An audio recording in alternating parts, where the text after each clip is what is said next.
महाभारत के सबसे प्रमुख किरदारों में से एक द्रौपदी हैं, जो कि कुंती द्वारा दिए सिर्फ एक आदेश के कारण पांचों पांडवों की पत्नी बनती हैं।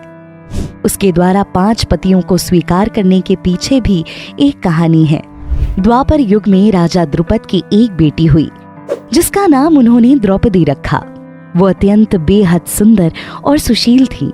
जैसे ही द्रौपदी विवाह योग्य हुई, द्रुपद ने उनका विवाह करने के लिए निर्णय कर लिया।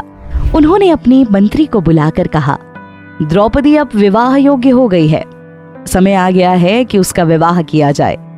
कोई सर्वगुण संपन्न व्यक्ति को द्रौपदी अपना वर चुनेगी, अतः उसका स्वयंवर की घोषणा कर देनी चाहिए। दूर दूर के सभी राज्यों में द्रौपदी के स्वयंवर की घोषणा करवा दो। इस प्रकार द्रौपदी के स्वयंवर की खबर दूर दूर तक फैल जाती है। उन दिनों में पांडव गुप्त रूप से वनवास के काल को व्यतीत कर रहे होते हैं। वो पांचाल से कुछ कोस दूर ही पांडव मुनि का भेष धारण कर रहे थे। उनको भी पता चल जाता है कि द्रौपदी का स्वयंवर निर्धारित हुआ है। चूंकि वो तो वनवास के काल खंड को काट रहे होते हैं, तो वेद व्यास स्वयं उनको दिशा निर्देश देते हैं।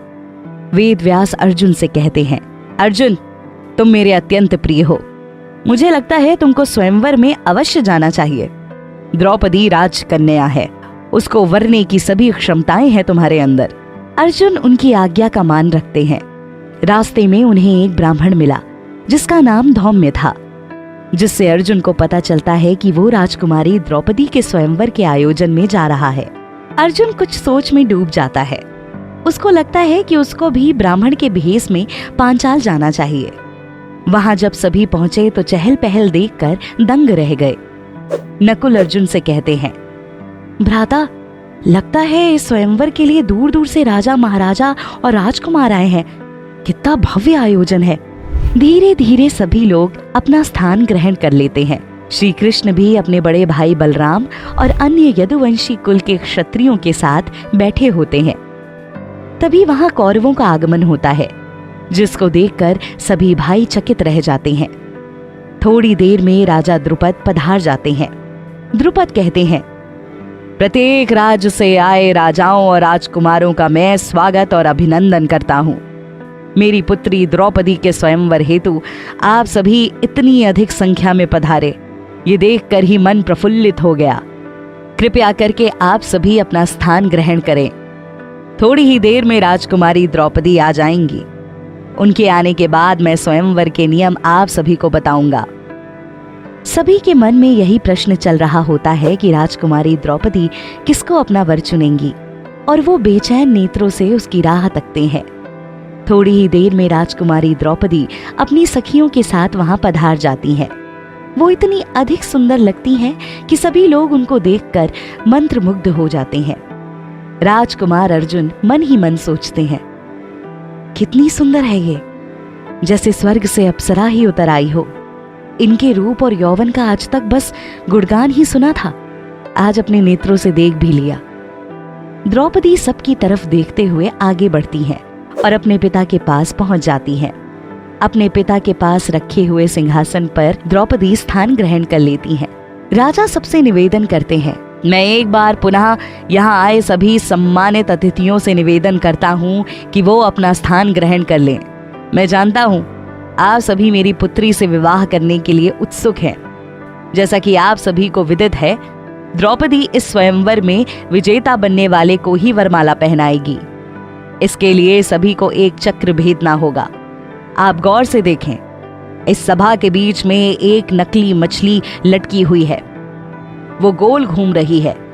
उसके नीचे एक जल से भरा पात्र रखा हुआ है, जिसमें घूमती हुई मछली की प्रतिबिंब निरंतर दिख रही है।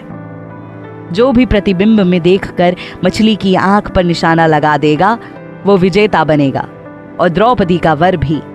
अब प्रतियोगिता शुरू करते हैं। ये देखते ही अर्जुन के नेत्रों में एक चमक आ जाती है। वो चुपचाप खड़ा बाकी राजकुमारों को सभा के बीच में जाते हुए देखता रहता है। सभी ने अपना अपना प्रयास किया, लेकिन कोई भी मछली की आंख पर निशाना नहीं लगा पाया। दुर्योधन कहता है, इस शर्त को तो मैं सरलता से जीत लूंगा। दुर्योधन भी प्रयास करता है, किंतु उसका निशाना चूक जाता है। उसके बाद कर्ण लक्ष्य भेदने के लिए आगे बढ़ता है, जिसे देखकर द्रौपदी अचानक से बोल उठती है, तुम किस राजघराने से हो? तुम्हारा कोई अधिकार नहीं है इस स्वयंवर में भाग लेने का। कर्ण ये सुनकर अपमानित हो जाता है और वहां से चला जाता है।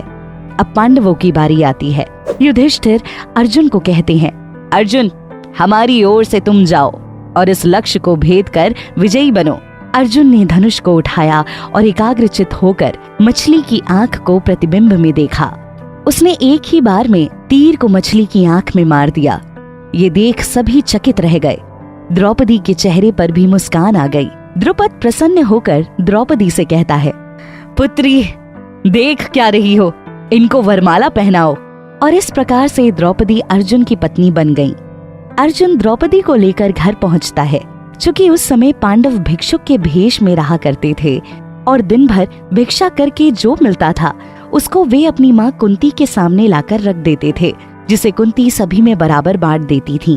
और हमेशा की तरह इस बार भी अर्जुन ने घर पहुंचते ही कहा, माँ, हम घर लौट आए हैं अपनी भिक्षा लेकर। जिसको सुनते ही कुंती बोली, अच्युतम पुत्र, जो भी लाए हो उसे तुम पांचों भाई आपस में बांट लेना। ये सुनते ही सभी क्षोभ से भर जाते हैं। द्रुपद और वेदव्यास भी इसे सुनकर चुप हो जाते हैं।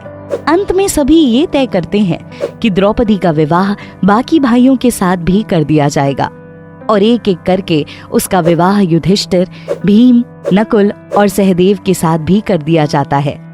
इस प्रकार द्रौपदी 5 पतियों की पत्नी बन जाती हैं। पुराणों में इस कथा का वर्णन है कि पूर्व जन्म में द्रौपदी ने भगवान शिव की तपस्या की और ऐसा वर मांगा जो किसी एक पुरुष में संभव नहीं था, जिससे उसके 5 पति बने।